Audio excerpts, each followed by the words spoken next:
I'm Paul North. I teach in the German department at Yale. This is a series at the Whitney Humanities Center called The Value of Marx's Capital. These are the Franke Lectures in the Humanities.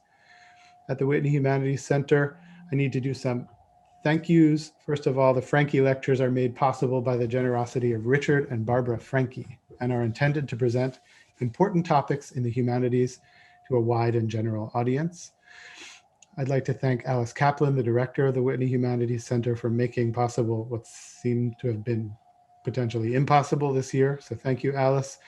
To Sandra Malan-Bowles and Leona Hirschfeld-Kroen for doing the organization, and to Audrey Leek, our intrepid, brilliant undergraduate tech assistant. Thank you. The workshop is going to run like this. We'll have a presentation from our speaker, and then we'll do questions. I'm going to ask you to hold your questions if you can until after the speaker speaks, and then to put them in the chat. We'll then go through the chat and open up your mics when it's time for you to read your question. If you put in questions earlier, they're likely to get lost. I like to start with a quote from a text from the speaker. So I want to start from with a quote from our speaker from the Boston Review in February of 2018. Quote, "Asking what the slave trade says about Marx requires that we start where Marx did, with analysis of the commodity form. But we need to replace the bolt of linen Marx used as the iconic object of that analysis, not with slave-cultivated cotton that was more central to 19th century industrial manufacturing, or even the slave-grown sugar that fueled the colonial wealth Marx erroneously identified as part of capitalism's prehistory. To heed Johnson's call to, quote, use the history of slaves as the source rather than the subject of knowledge, unquote, we will have to instead put the enslaved human herself at the center of our analysis of the commodity form." When I read this sentence, I was really galvanized and invited Stephanie Smallwood to join us. We're really grateful that you're here. Stephanie Smallwood is Associate Professor of History and Comparative History of Ideas at the University of Washington, Seattle, where she's also a faculty associate of the Harry Bridges Center for Labor Studies. Her research and teaching explore early modern histories of slavery, colonialism, and race, with particular emphasis on the transatlantic slave trade, racial capitalism, and African diasporas in the Americas.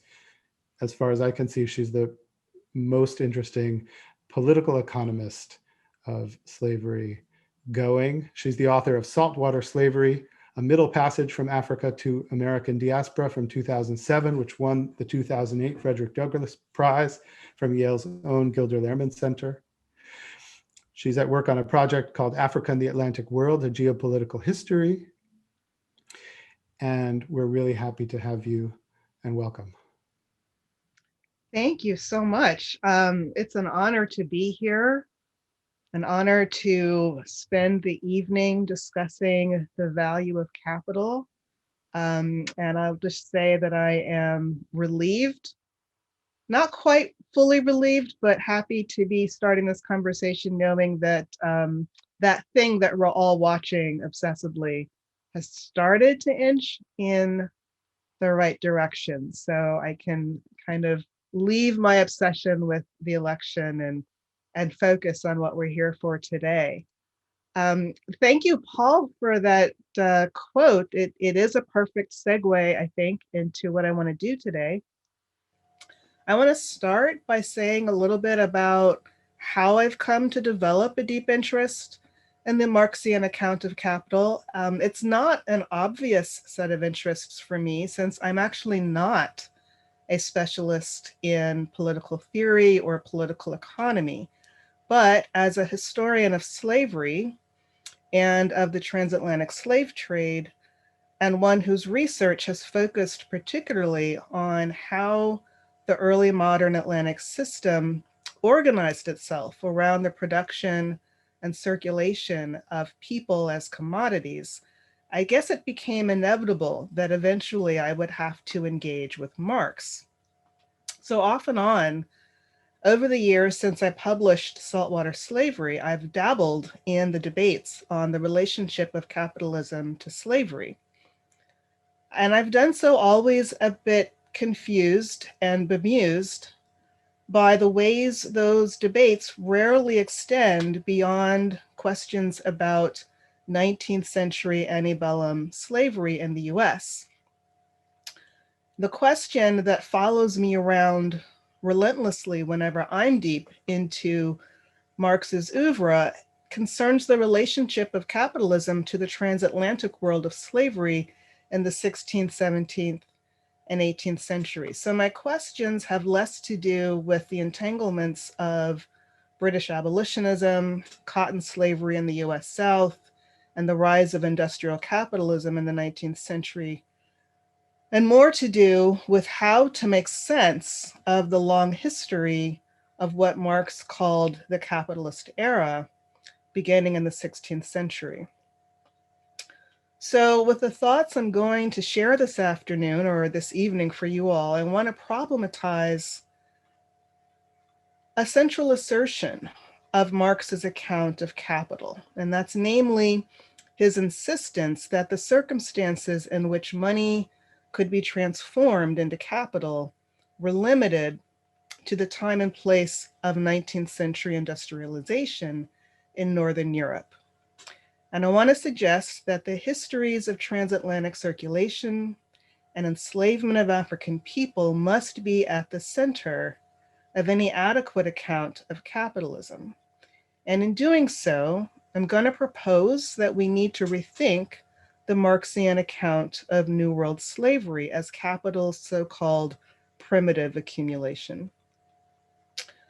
A useful place to begin, I think, is to remind ourselves why Marx insisted on framing the conditions of possibility for the capital relation to emerge as narrowly as he did. And on that point, I want us to remember that the revolution he was trying to eliminate was not the production of surplus value itself, right? That's not what was special about capitalism. More precisely, it was the money owner's discovery that he can generate surplus value in perpetuity by the appropriation of a particular form of labor, which, of course, as we know from our reading of Capital, was the specific form of free labor. So I'm going to go ahead and share my screen and pull up the first slide.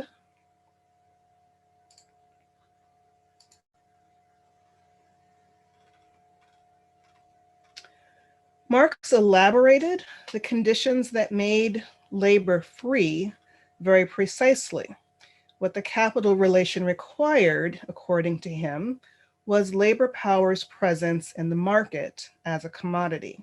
And we can use this passage from his discussion of the sale and purchase of labor power, one of several very explicit statements on this, to recall Marx's precise words regarding the four conditions that labor's appearance in the market as a commodity required. Number one, it had to be sold as a commodity by its possessor.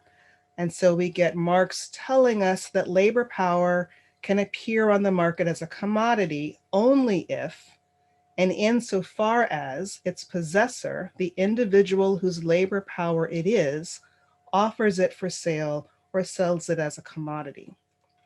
Second, he tells us that the possessor of labor power has to have full ownership of his labor power. He must possess himself. And so Marx writes, the possessor must have it at his disposal. He must be the free proprietor of his own labor capacity, hence of his person. Third, the two parties to this transaction, the owner of money and the owner of labor power, must be equals, juridically at least. And so Marx insists that both have to be equal in the eyes of the law. And lastly, the system's infinite momentum, right? That essential feature that is capital's ability to reproduce valorization in perpetuity requires that the possessor of labor power be compelled to return to the market over and over again. And so it is necessary that he sell his labor power only for a delimited period of time. And on this, Marx writes, for this relation to continue, the proprietor of labor power must always sell it for a limited period only. Why? Because if he were to sell the totality of his labor power all at once, he would effectively make himself into an enslaved person. And so Marx concludes this passage saying, for if he were to sell it in a lump once and for all, he would be selling himself, converting himself from a free man into a slave, from an owner of a commodity into a commodity. And so with this, we have Marx's central axiom that capital's endless self-valorization requires not just the labor power, that labor power itself become a commodity, but more precisely, that it appear repeatedly in the market. And further, that this can only occur when labor power is brought to the market by the free person in whom it is embedded, what he referred to as alienation by sale. So the African enslaved worker does not, and indeed cannot, appear as a central protagonist in Marx's account of capital. For Marx, if the laborer in question is enslaved, a fully commoditized person, we can no longer be in the terrain of the capital relation. If the circulation of labor power, freely alienated by sale, is the necessary condition of possibility for the emergence of the capital relation, what, I want to ask, is the place of Atlantic slavery and its circulation of labor power alienated by coercion and capital story? As someone who studies the commoditization of people, the full commoditization of people, and the circulation of commoditized people for their labor, this is what I want to keep open as a question. I want to ask whether slavery as capitalism is as unthinkable as Marx insisted. And what I'll try to do today is persuade you that enslaved Africans can and should be at the center of our account of modern capital. So I'm going to organize my thoughts for this evening around two questions. Number one, what did Marx think he knew about slavery? And number two, what did Marx need to know about slavery but fail to ask? So the first question, what did Marx think he knew about slavery? So much. Okay, so what did Marx think he knew about slavery? Well before he had begun the research at the British Museum that would become Capital, Marx had already identified slavery as an important part of the story of 19th century industrialization. In his 1847 Poverty of Philosophy, he famously wrote that direct slavery is just as much the pivot of bourgeois industry as machinery, credits, etc. Without slavery, you have no cotton. Without cotton, you have no modern industry. It is slavery that has given the colonies their value. It is the colonies that have created world trade, and it is world trade that is the precondition of large-scale industry. Thus, he writes, slavery is an economic category of the greatest importance.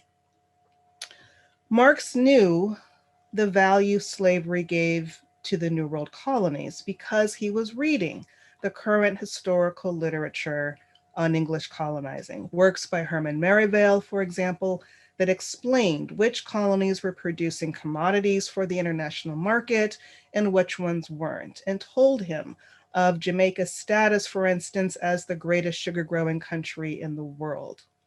That is to say, Marx knew the aggregate measure of the wealth returned to Europe by the importation and consumption of colonial commodities. And it was in this idiom that he understood the value slavery gave to the colonies. And it's in this sense also that Marx assigned to New World slavery the role of contributing substantially to capital's era of primitive accumulation, the amassing of capital and labor power that had taken place outside the cyclical movement of capital.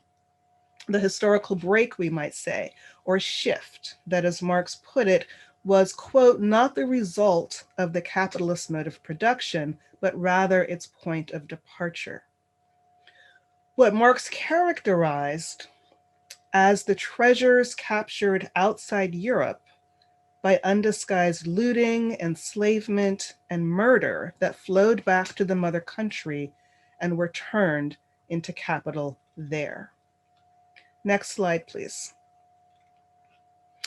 And so in this sharply worded and often quoted statement, we get Marx's most explicit observation regarding the multiple and global appropriations he's characterized as capital's prehistory of primitive accumulation.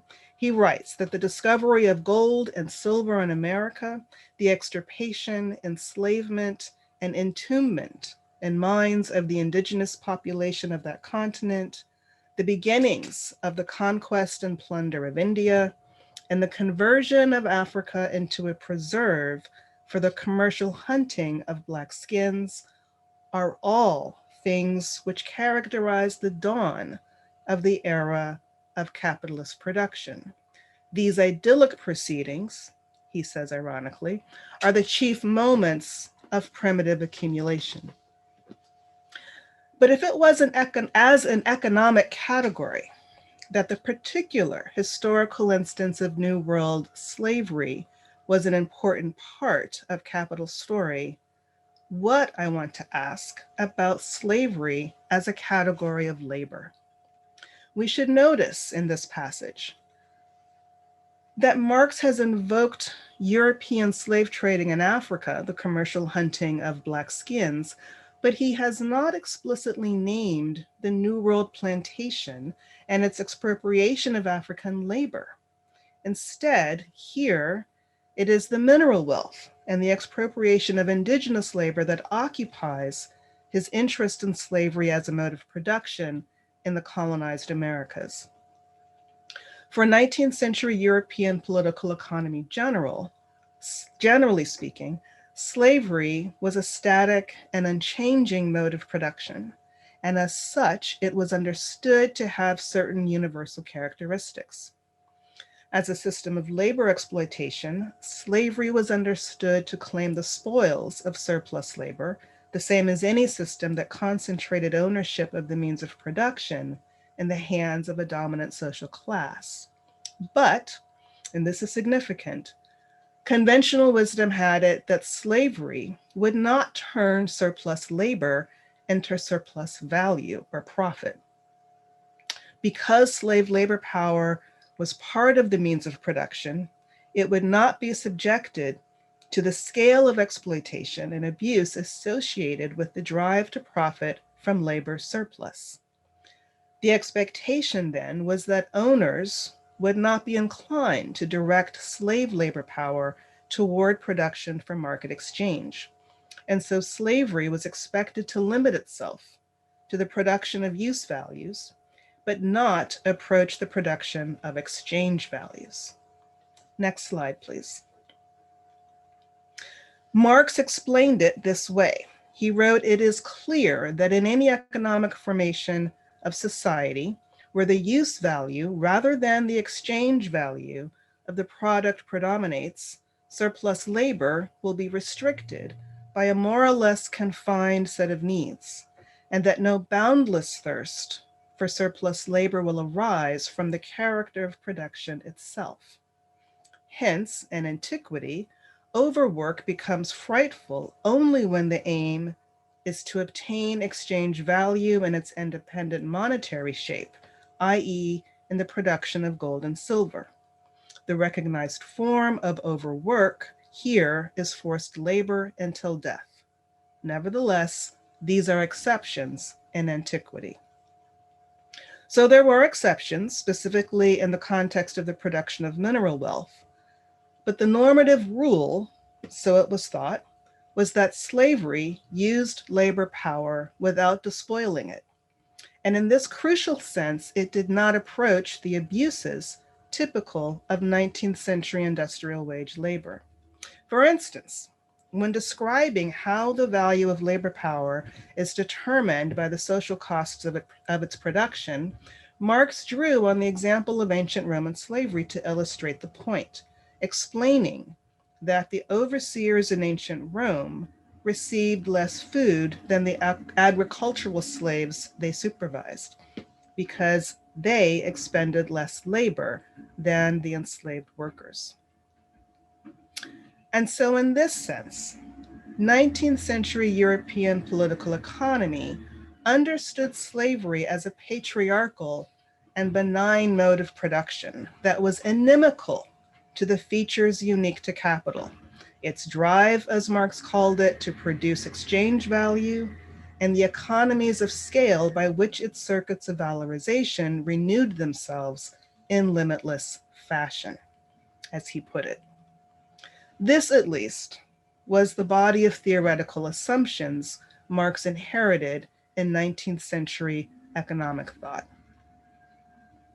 So, what did Marx need to know about slavery but fail to ask? It was by exceeding the limits it was supposed to have that slavery became an economic category so important to capital's story.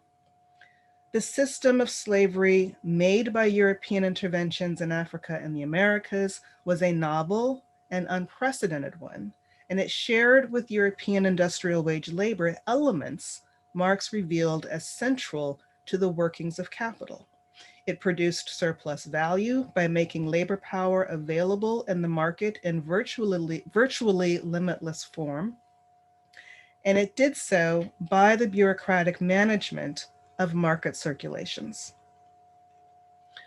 Marx needed to devote sustained analytical attention to the bureaucratically managed market circulations that roped Africa into Europe's transatlantic commercial network and pulled enslaved African labor power into the net of European colonizing in the Americas.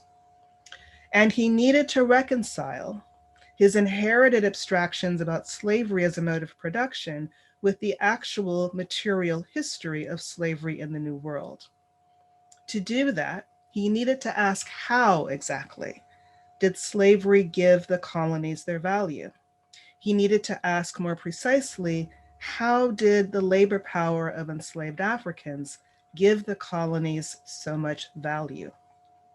A full account of modern capitalism needs to be able to explain slavery's transformation under European colonization in the Americas. But these questions were already foreclosed by Marx's ahistorical understandings of slavery and the limited scale of his imagination with regard to the conditions of possibility for the capital relation to emerge. The result was the awkward and erroneous grafting of an anachronistic theory of slavery onto an historical reality whose full scope and operative logics Marx failed to fully grasp. Next slide, please. So we get statements like this one that produced the provocative and often quoted pedestal metaphor by making American slavery the benign system that 19th century economic thought imagined all slavery systems to be until transformed by 19th century industrialization. Only then, when the cotton industry emerged, was American slavery, so it was thought, transformed into something akin to the capital relation itself. And so Marx writes, while the cotton industry introduced child slavery into England, in the United States, it gave the impulse for the transformation of the earlier, more or less patriarchal slavery into a system of commercial exploitation. In fact, the veiled slavery of the wage laborers in Europe needed the unqualified slavery of the New World as its pedestal. Next slide, please. And we get this passage that continues the line of discussion we looked at a few minutes ago regarding slavery's general orientation toward production of use values with no boundless thirst for surplus labor, according to 19th century economic theory. Marx continues the thought as follows. As soon as peoples whose production still moves within the lower forms of slave labor, the corvée, etc., are drawn into a world market dominated by the capitalist mode of production, whereby the sale of their products for export develops into their principal interest, the civilized horrors of overwork are grafted onto the barbaric horrors of slavery, serfdom, etc. Hence, the Negro labor in the southern states of the American Union preserved a moderately patriarchal character as long as production was chiefly directed to the satisfaction of immediate local requirements. But in proportion as the export of cotton became of vital interest to those states, the overworking of the Negro and sometimes the consumption of his life in 7 years of labor became a factor in a calculated and calculating system. It was no longer a question of obtaining from him a certain quantity of useful products, but rather of the production of surplus value itself. So Marx recognized an affinity between capitalism and slavery. The one was the pedestal for the other, but his only recourse to explain the relationship was the egregiously erroneous notion that there was nothing interesting to know or observe about the American slave labor system until it came under the dark cloud of European demand for slave-grown cotton. Only then did it become, in his view, a calculated and calculating system. We have to wonder, as he conducted the research that became Capital, sitting in the famed reading room of the British Museum, a monument to British colonialism founded by 18th century naturalist and plantation physician Hans Sloane, did Marx imagine that enslaved people ate better than their overseers across nearly 2 centuries, producing tobacco and rice and indigo in the plantation societies of English North America, the same as they purportedly did in what he understood as the benign slave system of ancient Rome? Next slide, please. There's one crucial passage in Capital where Marx comes closest to getting it right. And it is this very long passage where, drawing on contemporary economist J.E. Cairns' book, The Slave Power, Marx comes closest to a full elaboration of slavery's transformation under racial capitalism and colonialism. The slave owner buys his worker, he writes, in the same way as he buys his horse. If he loses his slave, he loses a piece of capital, which he must replace by fresh expenditure on the slave market. But take note of this, and now he is quoting Cairns.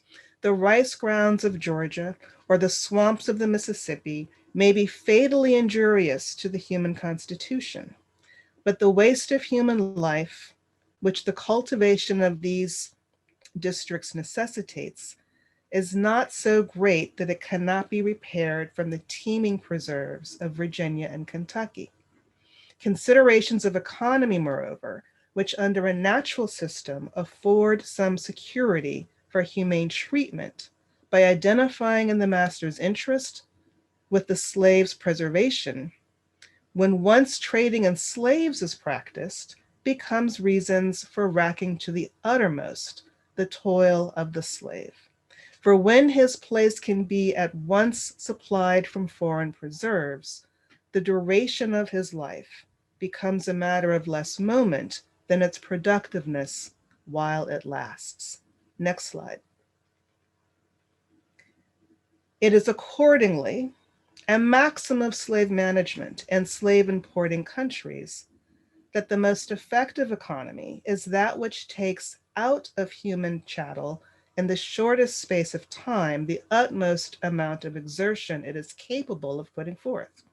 It is in the tropical culture, where annual profits often equal the whole capital of plantations, that Negro life is most recklessly sacrificed. It is the agriculture of the West Indies, which has been for centuries prolific of fabulous wealth that has engulfed millions of the African race. It is in Cuba at this day, whose revenues are reckoned by millions and whose planters are princes, that we see in the servile class the coarsest fare, the most exhausting and unremitting toil, and even the absolute destruction of a portion of its numbers every year. And now Marx quotes the Roman poet Horace: "The name is changed, but the tale is told of you," and concludes, "For the slave trade, read or substitute labor market. For Kentucky and Virginia, substitute Ireland and the agricultural districts of England, Scotland, and Wales. For Africa, substitute Germany." What's missing here, though it's right there beneath Marx's eyes, is theorization of the slave trade itself as a labor market. It is not just analogous to the European labor market, but rather the original instantiation of a particular kind of labor market, one that produced and circulated commodified labor power in the pursuit of surplus value, and did so on a limitless scale. Marx's invocation of a historical process that drew slavery into a world market should have been a reference to the transatlantic slave trade and the system of plantation slavery it sustained across the colonized Americas. But it wasn't. His account of New World slavery as organized around production of use values and thus preserving a moderately patriarchal character, as he put it, until it was transformed by the distorting influence of capital in the 19th century, is more than a harmless anachronism. In other words, he doesn't just get the chronology wrong. He's unable to fully perceive the nature of the relationship of slavery to capitalism. He credited New World slavery with being an important economic category, but absent theorization of slavery's transformation under European colonialism, he failed to perceive the new labor form it innovated.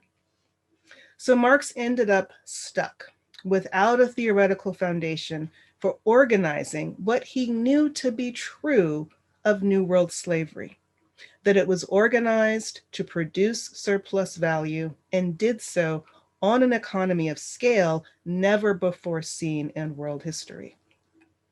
This made it not just an important economic category, but moreover, a mode of production that begged for theorization on the same terms as those he deployed to understand wage labor and to elaborate the formula for capital's production of surplus value. For lack of an ability to theorize this transformation of slavery under European colonizing in the Americas, Marx cannot but misapprehend what was its most important feature with regard to the formula for capital. By erasing the long history of colonial chattel slavery and the transatlantic slave trade that fueled it, Marx failed to account for its economy of scale and how it achieved that scale by the ongoing appearance of African commodified labor power in the marketplace. The African captive, purchased by representatives of the European state on the African coast and sold to European planter settlers in the plantation colonies in the Americas, was the primordial figure of the worker whose labor power was subjected to the violences of capital's boundless thirst and voracious appetite for surplus labor. by the terms then of his own theorization of capital, American slavery was organized around an iteration of the capital relation from its beginnings. Next slide, please. Marx could not empirically know free labor to be the singular labor form able to sustain the capital relation's social reproduction and satisfy its hunger for self-valorization, because he did not closely examine what preceded that innovation: labor power's continual replacement in the market by the always reliable reappearance on the Atlantic horizon of the transatlantic slave ship. Colonial slavery represents a transformation antecedent to and no less revolutionary than the industrial system's appropriation of free wage labor. We might call this system colonial slave capitalism. Its circulations began with money expended in Europe to buy commodities to exchange for people on the African coast, and value was mediated by a transatlantic series of commodity conversions. European commodities exchanged for captive people on the African coast, people converted to commodified labor power in the transatlantic slave ships, commodified labor power consumed in the cultivation of cash crops in the American plantation systems. And finally, the circulation closed with money's final return back to its initial point of departure in valorized form by the sale of the sugar or tobacco or rice or indigo made by the alienation of slave labor power by coercion, with all that that entailed of violence and indifference toward the life of the enslaved worker. The economic form created by the circulation of African people as commodities was money, and moreover, capital in the Marxian sense of being money whose value was enlarged by the expropriation of their labor power. In other words, the transatlantic circulation of Africans followed capital's general formula. It put money into circulation to produce surplus value that in turn produced more money. There is no more straightforward expression of what Marx called, quote, the valorization of value than what a Jamaican planter named Carey Helyar said of the enslaved Africans he purchased with money advanced by his brother in England. After acquiring 14 enslaved Africans out of a Dutch ship in 1642, he wrote to his brother promising that by their labor and the profits that would ensue, he would, quote, make these Negroes buy more. The 18th century British promoter of slavery, Malachi Postlethwaite, opined that the Africa trade was an inexhaustible fund of wealth for the state. But it was more than that. The system it fueled was the original laboratory in which the owners of money first realized and innovated the production of surplus value by labor power's ongoing alienation in the marketplace. That's what Carey Helyar understood, and it's what Marx evaded in his account of capital. So moving now toward a close, what I've tried to show here today is that the colonial Atlantic slave system was a self-perpetuating one, a system of surplus value production driven by commoditization of labor power in the marketplace. It innovated this by what I'm calling the alienation of labor by coercion, and did so prior to the European innovation of what Marx called the alienation of labor power by sale. And my point is not to flatten or dissolve the distinction between these two forms. What I am insisting on, though, is that characterizing the colonial slave system as one whose principal role was as an aggregate accumulation of wealth that was primitive in the sense of being outside of and external to capitalism's time and place in 19th century Northern Europe, Marx's primitive accumulation, obscures more than it reveals. By attributing to colonial slavery only the aggregate accumulation of startup capital, the primitive accumulation concept masks and leaves uninvestigated and untheorized the ways colonial slavery produced that wealth by an innovation in the expropriation of labor power. It erases colonial slavery's scale, it distorts its chronology, and it includes the bureaucratic rationalization of expropriation by violence developed across 3 centuries prior to American slavery's turn to cotton production. To invoke Lisa Lowe's analysis of what she calls the intimacies of 4 continents, a formulation that is so helpful for seeing relations otherwise obscured by liberal economic and political thought. It obscures the ways the managed violences of colonial capitalist slavery across 3 centuries were not external to Europe at all. How much enslaved or indentured labor power, for instance, did Marx himself consume, and the sugar that sweetened the tea he surely drank as he sat in the British Museum reading room, developing his critique of political economy? As Lisa Lowe explains, by way of a brilliant reading of the novel Vanity Fair, Thackeray's distillation of early Victorian British society revealed what Marx's account of capital did not.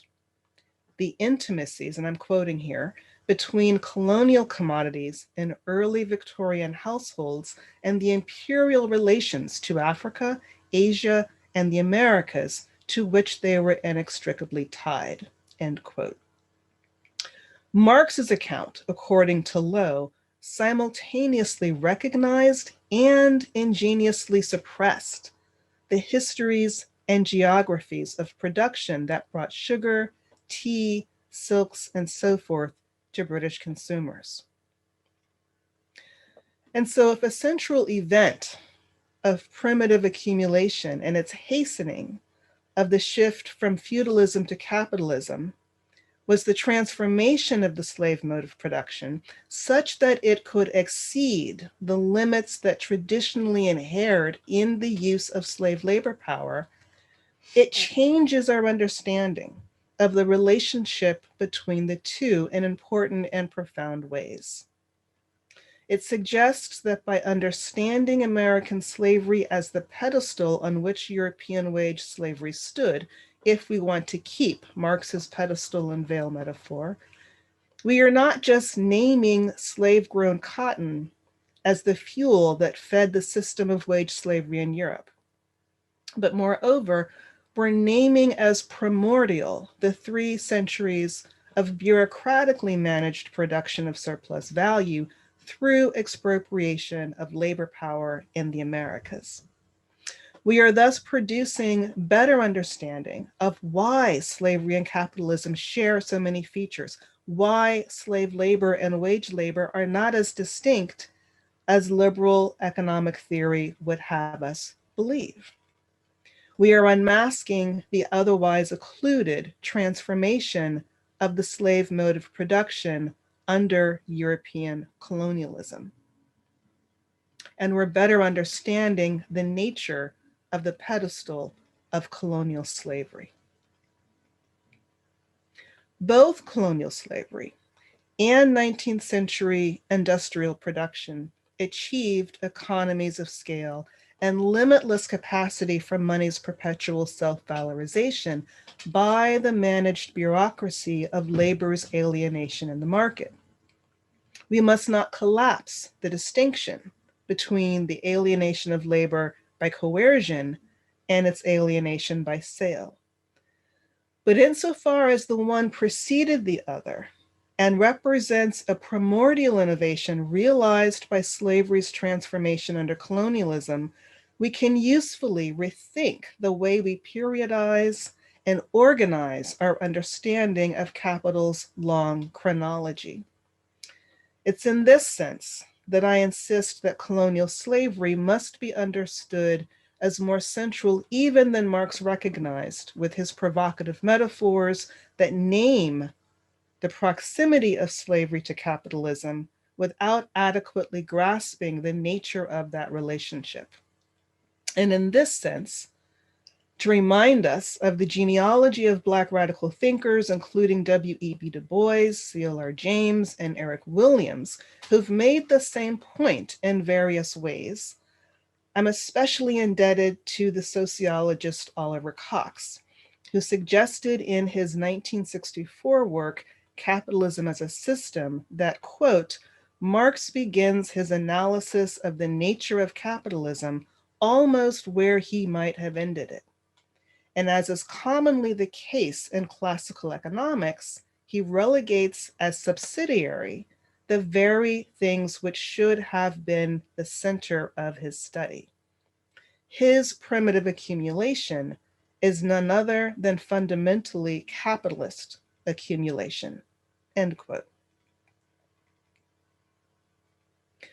Across 3 centuries, capital realized the means to satisfy its hunger for valorization by the consumption of some 12.5 million souls well before it shifted to the scene elaborated so painstakingly by Marx, the labor market, where the wage worker appears under the ruse that is bourgeois freedom, but is in fact the end line of his own enslavement.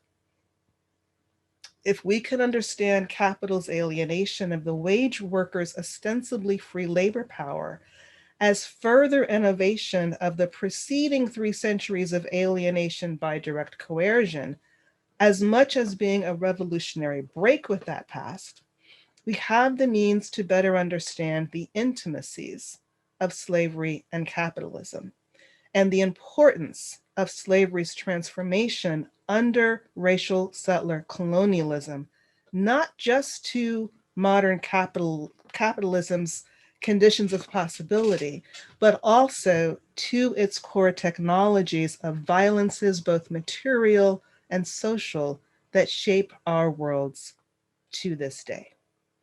Thank you. Thank you so much. This is where there would be thunderous applause, and we just are imagining it in this moment.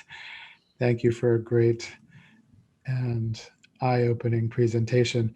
We're going to open the floor to questions, and I'm going to ask folks to put their questions in the chat. I especially invite students from the seminar to pose questions. Maybe I'll start with one, if that's okay, if you're ready. Yeah. So, I find it totally convincing, and I wonder what other steps we could take in thinking about this system, the system before the system, the first system, the model prototype system. Mm-hmm. And so one thing that happens in the wage labor system that Marx spends a long time talking about in Capital is the pressure to increase productivity and to expand the system. And some of that has to do with encountering limits to the number of wage laborers that you can get. But there seems to be a kind of motor of growth in it. And I wonder if you see anything like that in the slave capital system that preceded it that you've been describing. Growth, how technology fits. Is there any pressure to make the slave trade obsolete, to diminish it in those ways, to help the growth of surplus value? Or is growth not that big of a factor? Oh, I would say growth is a huge factor. And I think, part of, what happens is that we tend to view these things teleologically. So, again, of course, wage labor under industrialization innovates something even further. But if we're looking at the slave system on its own terms, instead of looking at it, already comparing it to what is going to happen 100 years later, it's an inefficient system compared to what's going to develop, but it's a system in which people are desperately trying to innovate, right? And so, some of the studies, for instance, of plantation slavery in the sugar colonies in the Caribbean has shown that there's an increase in productivity that can only be explained by, the further ramping up of slave labor.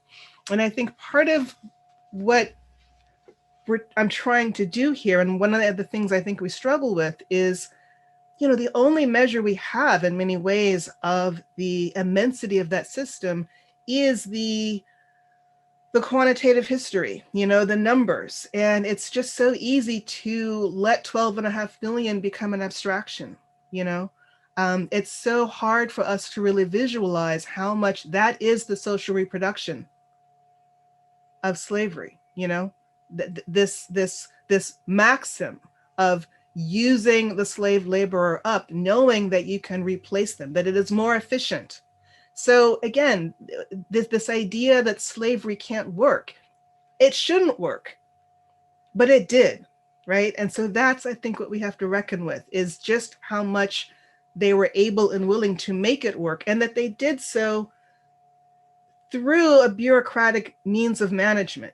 I think part of what Marx is always trying to do is to make this primitive accumulation, because it's happening, extrajudicially, and outside the state, and it's this kind of domain of the wild and the piratical, and no, it's the state, and the archive, the colonial state archive that documents it, is going to make its way to the British Library. If he were researching capital, probably would have needed to be, maybe 50 years later. Instead of poring over, the blue books, he could have pored over, the Royal African Company's papers. Thanks. Yes, that would have changed a lot. One hopes. Okay, I'm not seeing questions in the chat so much, so if you want to raise some issues or make some comments, please feel free to do it. I can, of course, keep asking.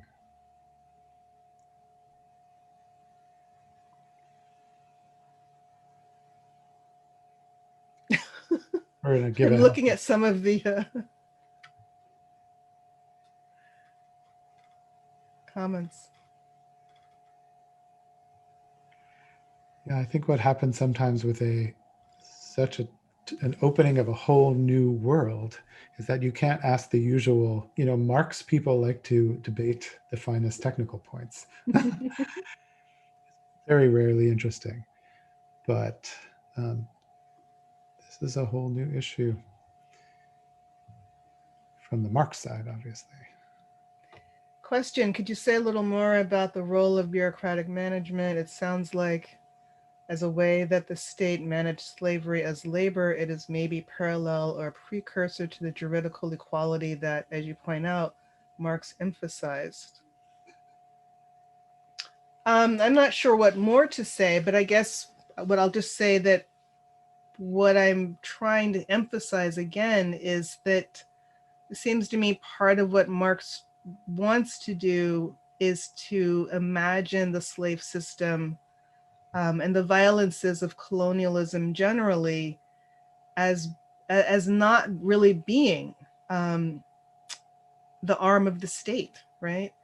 Especially in the early modern period, right? And so I think that part of what struck me, even as a researcher when I started studying the slave trade again, was just to realize just how bureaucratic and rationalized it was. And I think when we try to make sense of certain kinds of violence as, again, being outside the domain of the bureaucratic state, this kind of wild space that's not managed.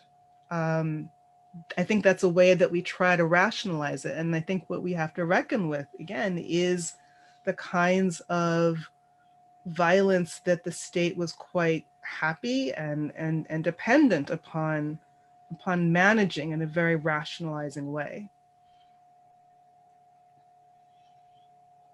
We have another question from Sarah Maria Sorrentino. Maybe we'll open up Sarah Maria's mic and they can ask the question themselves.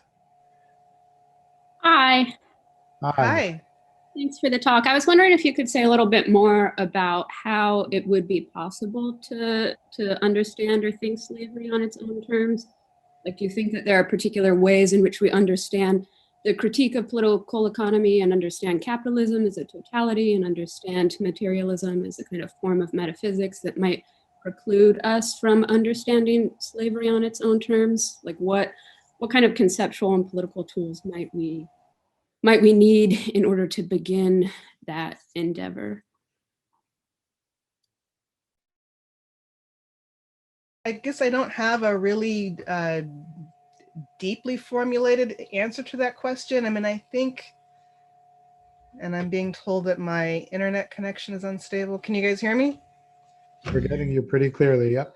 I think the way to see it on its own terms is simply to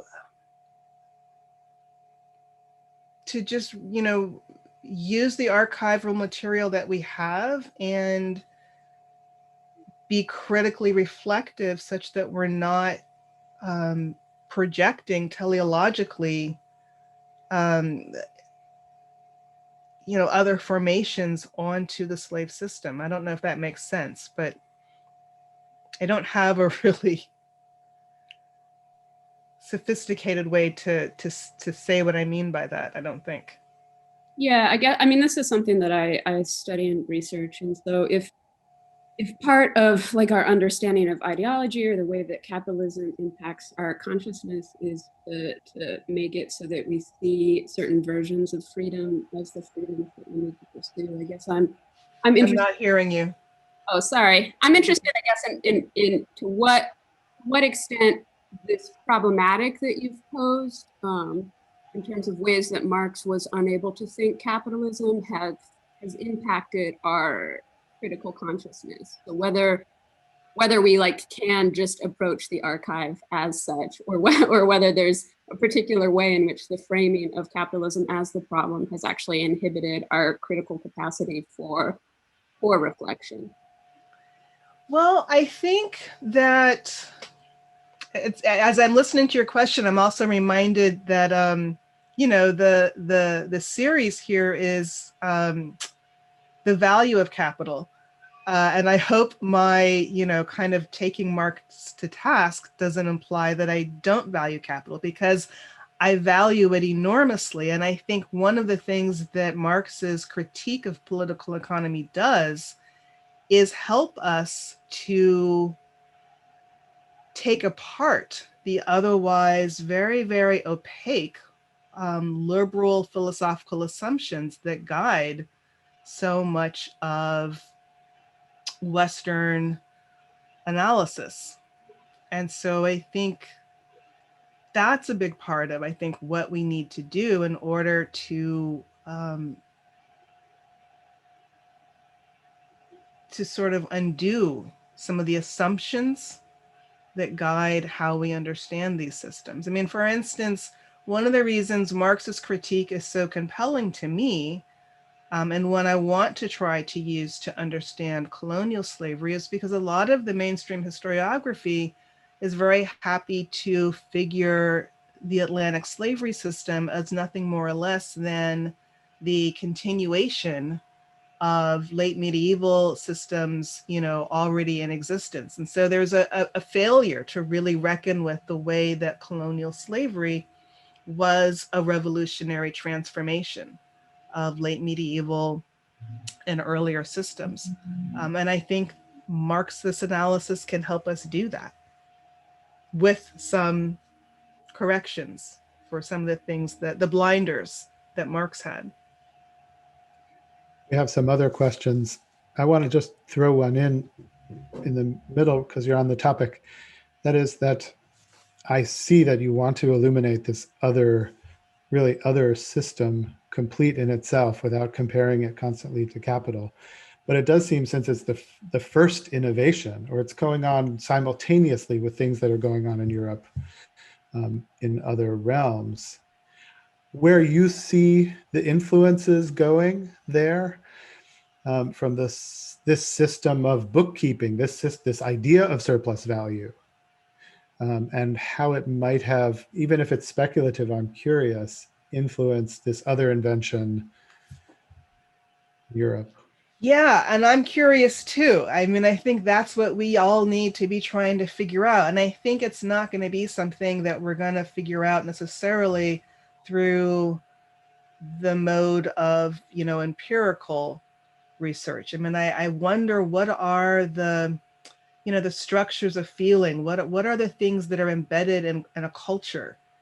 And again, that's where I think it really matters to realize that 3 centuries of realizing the capacity to produce surplus labor through the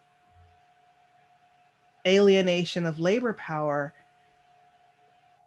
how does that not set the stage for the subsequent revolutionary shift that Marx is so keen to track? And again, part of what I want to make clear, and I probably didn't in the talk, is that I'm actually less frustrated that Marx didn't do the things he could and should have done, because I don't think it's really that mysterious that Marx wanted to sort of confine things the way that he did. I mean, he had some very real goals. He really was trying to help stoke the revolutionary shift in his 19th century moment. So it's less really that I'm frustrated with Marx, but that I'm frustrated with Marxism, right? For not going ahead and asking the questions that Marx didn't ask. Because what's so interesting is how much he did, but he didn't. And that's why I really like, Lisa's way of showing us how he sees but doesn't see. So much of the analysis that I'm looking for is there in Capital. You always think he's right about to just really go there. So again, he knows on some level. He does know, I think. I'm with you. All right, let's go to some more questions in the chat. If you don't mind, I will ask to open the mic of Flory Siri. It's a short but interesting question. We will say yours.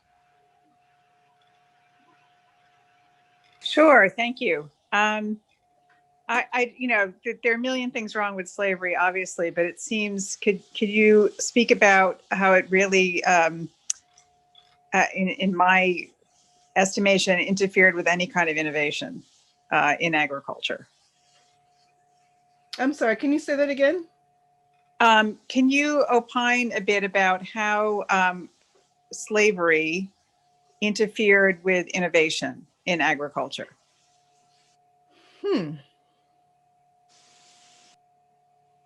I mean, I'm not sure I would say that it did. Plantation managers were always trying to figure out new ways to make the system more productive, experimenting with different cultigens, of whatever the crop was that they were making their enslaved workers produce.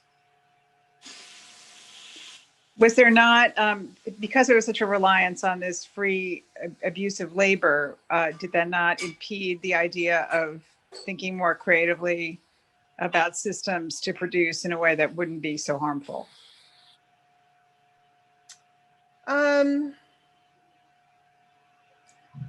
I don't, I mean, I think it's relative. I guess what I'm hesitating, because there's such a powerful sense, and you get this in Marx. He has a whole passage about this somewhere in Capital. I'm forgetting exactly where. This notion, again, this was such a powerful idea in the 19th century that slavery was inefficient. Again, of course, comparatively speaking, it was.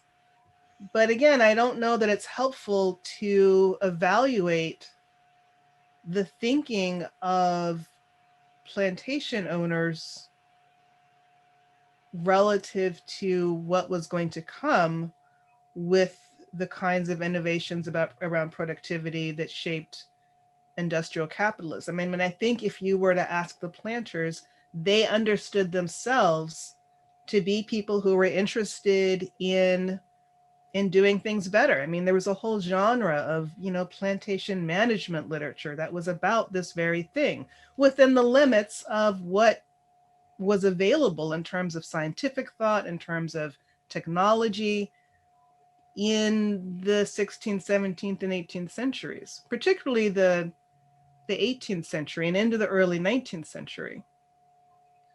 One thing I was taking from your talk and your argument is that the strategies of management in the slave trade system itself were innovations. So these are technologies Yeah. of control, of movement, of human beings, of conversion of human beings into commodities, which you explained so eloquently happened going across the Atlantic. Those are technologies, even if they're not machines. Yeah. I mean, things like the Dolben Act, the Dolben Act in 1788, where they said, well, you know what? Yeah, we've decided that overcrowding is causing more deaths in the Middle Passage. So here's how we're going to manage it. We're going to calculate just how much, square footage per body makes death acceptable. It gives us a quotient of mortality that is acceptable.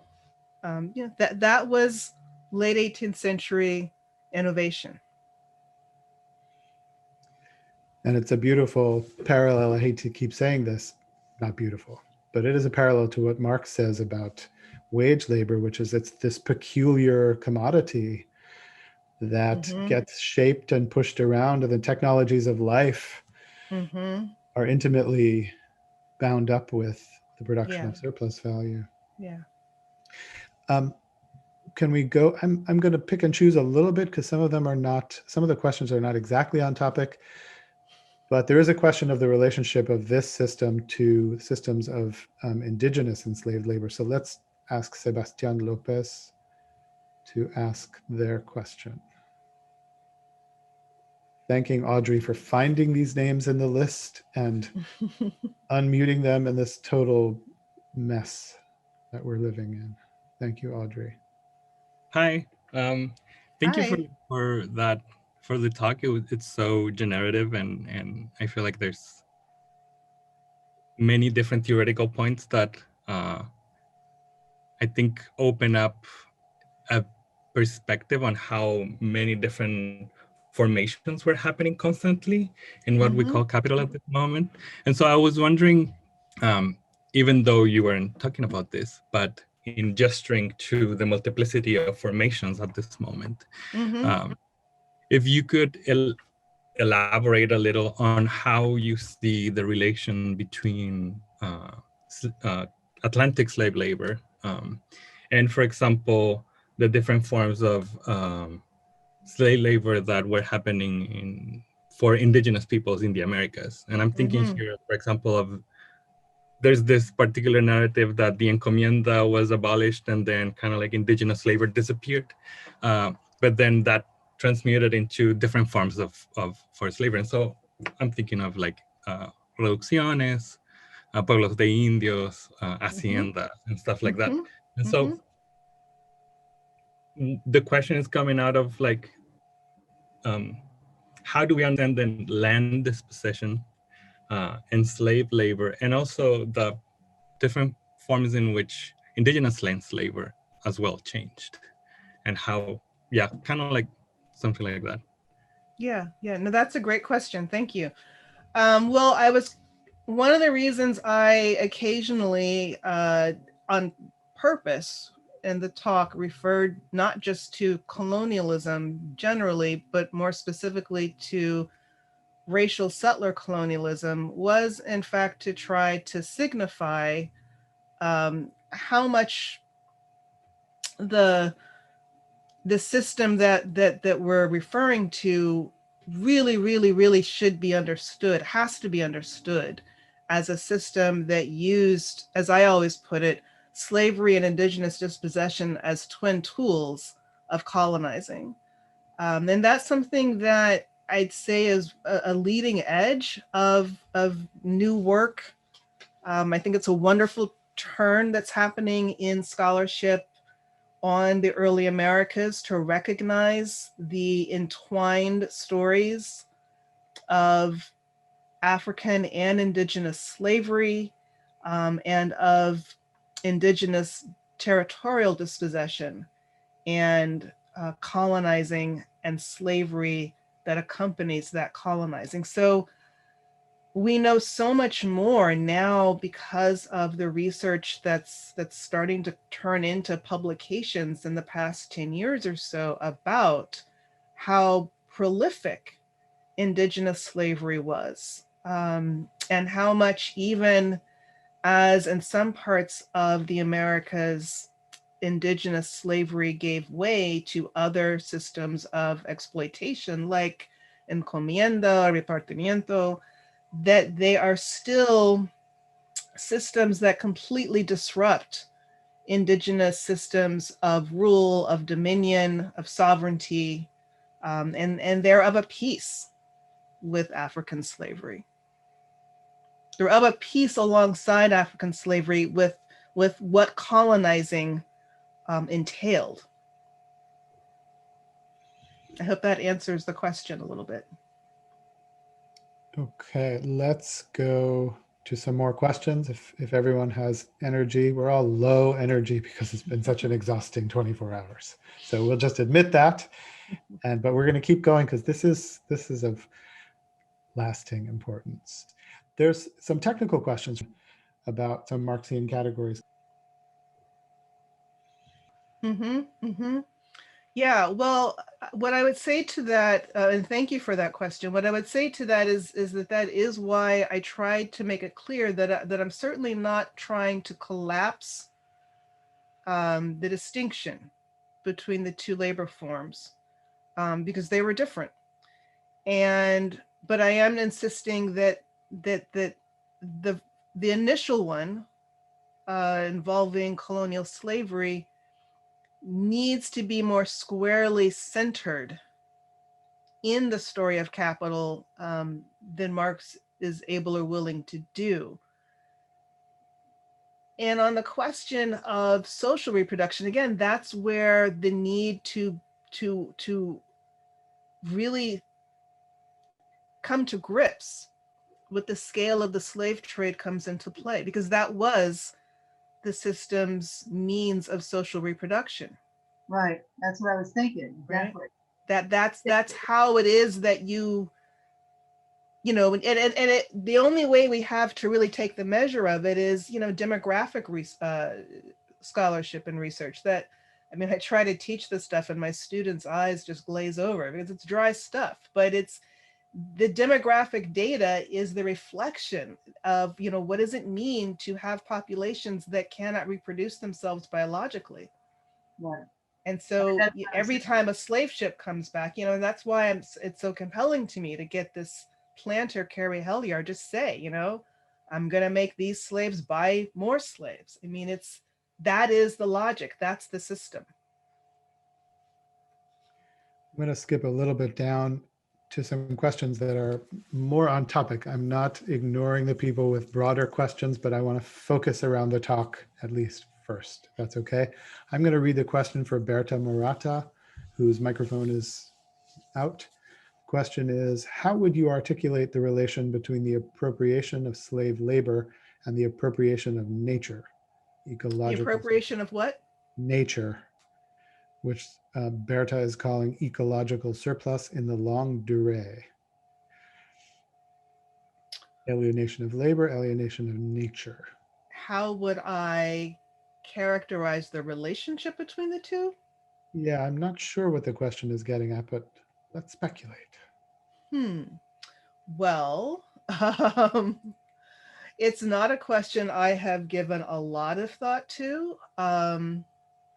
I guess thinking off the top of my head, I would say that were I to pursue it, I think it would lead me again to taking more seriously than I think we have in historical scholarship. What are the logics of colonizing? You know, what are the costs? What are the technologies of dispossession? What are the environmental consequences of plantation labor? And there are, you know, there's scholarship that is beginning to pursue this. I'm not caught up on it, to be blunt. But I think there's a literature emerging that, you know, that correlates to the question. Why don't we go on? It's a good question. It's good. It's a good avenue to pursue. Next question on the list is from Deontay Harris. Can we unmute Deontay? This is a question kind of right solidly in your wheelhouse. Yes, I am here. Thank you so much, Dr. Smallwood, for this talk. I hope that you're able to hear me okay. Yes. The question I had was thinking about processes of commodification and also thinking about labor power and wanting to have more discussion about the differences between commodification of things versus the commodification of human beings, right? And also how then to analyze these relationally together to understand that there were multiple processes happening at the same time, which makes this particular system so interesting, unique, and horrifying at the same time. So if you could speak a bit to, you know, about this process of commodifying human beings in this Atlantic system and how then their combined labor power is then to, I guess, used to, you know, generate or create, you know, more commodities for the international market. Mm-hmm. Mm-hmm. Yeah.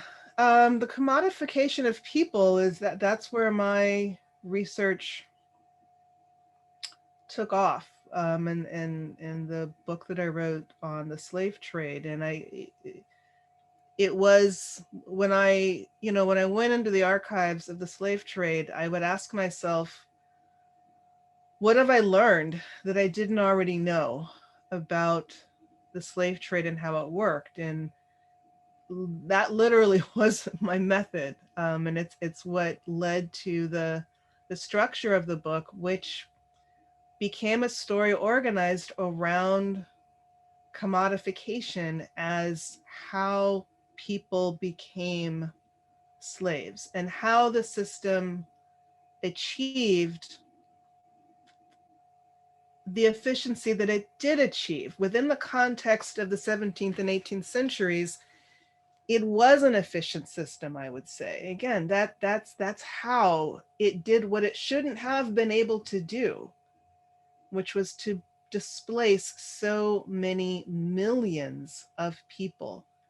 And so, you know, I think in that sense, the commodification of people really reflected a logic that became very comfortable. And this is how it becomes, you know, and I'm thinking of Cedric Robinson's work here. This is how it becomes a differentiating logic, right? A logic that is, without necessarily even yet producing what we would recognize as obvious discourses of race, but producing certainly a logic of some humans being more readily and more appropriately treated as though they are things than others. And so it's not particularly different than the commodification of things, except the oddity, the peculiarity, to return to the Marxian formulation, of the human as a commodity is that it's a perishable commodity, right? And there are some things that share that quality, but that is also part of what becomes so profoundly inhumane in the violence of colonial slavery, is the kinds of choices and the kinds of violence and destruction that has to be naturalized and normalized in order to produce people as though they are things. So to reduce, for instance, people to one of 4 demographic categories of either being a man or a woman or a boy or a girl, that kind of evacuation of all qualities of personhood, right, in order to reduce a crowd of people to a slave cargo so that a slave ship can continue its scheduled movement in transatlantic circuits. I hope that begins to answer the question. Absolutely. Thank you so very much. Thanks. I want to move to another question by my colleague Lisa Lowe, who's been invoked a couple times tonight. We'll give her the microphone. Audrey, would you unmute Professor Lowe? Thank you. Thank you for your beautiful talk. I sense that your critique of Marx has much greater stakes than simply correcting his analysis of capitalism in an empirical sense, though I'm persuaded that his reduction of slavery as primitive accumulation does obscure the scale and periodization and the nature of violence and the violability of this enslaved body and the forms of extraction and so forth. But I wanted to ask you what you think, if you think there's a material or political effect or afterlife of this mistaken reduction, the missing of slavery as labor or surplus value circulating within a global labor market, and what the consequences of periodizing slavery as primitive accumulation or prior to capitalism might be. What does that say about what we can't see about the continuation of primitive accumulation as coeval or continuous with? Yeah. Oh, thank you for that question, Lisa. Well, I think for me, the stakes are that, and I guess I was trying to gesture at this a little bit in the the last few sentences of the talk. You know, I think if we were to consider that colonial slavery is squarely within the ambit of the history of capital C capitalism, it would mean not only a rethinking of the relationship of slavery to industrial capitalization, but it would entail a rethinking of slavery's relationship to our present. I mean, I think it would allow us to understand capitalism today as the continued playing out of colonial slavery. It would allow us to see ourselves as part of a genealogy that begins with slavery. It would make slavery part of our genealogy. And I think that has profound productive implications. Thank you.